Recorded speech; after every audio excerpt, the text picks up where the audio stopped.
અંગ્રેજીના આ ત્રણ એવા શબ્દો છે ને કે જેમાં આપણે ડગલે ને પગલે ભૂલો કરીએ છીએ. કયા ત્રણ શબ્દો? એટ, ઓન અને ઇન.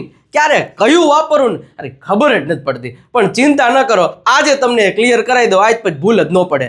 પરંતુ પહેલા લાઈક કરી દો, ફોલો કરી દો અને રીલને સેવ કરી લેજો. ઓકે, ક્યારે કયું વાપરવું? તો સૌથી પહેલા એટ.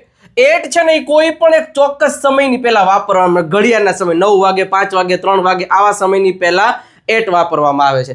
બીજું ઓન. ઓન છે ને હંમેશા કોઈ પણ વાર અને તહેવારની પહેલા વાપરવામાં આવે છે. અને ઇન છે ને એ વર્ષ એટલે કે 2010, 2011 એવા વર્ષ, મહિના અને કોઈ પણ ઋતુ એની પહેલા વાપરવામાં આવે છે. એક્ઝામ્પલ જોઈએ, હું 9 વાગે ઘરે હઈશ, આઈ વિલ બી, અહીંયા શું આવશે? એટ. શું કામ? 9 વાગે ચોક્કસ સમય, એક્ઝેક્ટ ટાઈમ છે. એટલે હું માર્ચમાં સુરતમાં હઈશ તો I will be in Surat. હવે માર્ચ મહિનો છે તો મહિનાની આગળ શું આવે? In March. ઓકે, અમે શિયાળામાં ગોવામાં હતા તો કે વી વર ઇન ગોવા. હવે વિન્ટર એટલે ઋતુ એટલે શું આવશે? ઇન. તેણી 2010માં અમારી કોલેજમાં હતી, she was in our college. વર્ષ છે એટલે એની આગળ ઇન આવશે.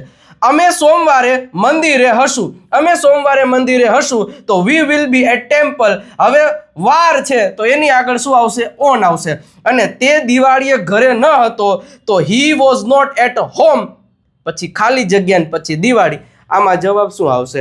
કોમેન્ટ કરી દો ને. આવી જ રીતે અંગ્રેજી શીખવું હોય પરફેક્ટલી બેઝિકથી તો આ દેવ સત્ય ઇંગ્લિશ ગ્રામર બુક છે ને એમાં બધી વસ્તુઓ ક્લિયર કરેલી છે.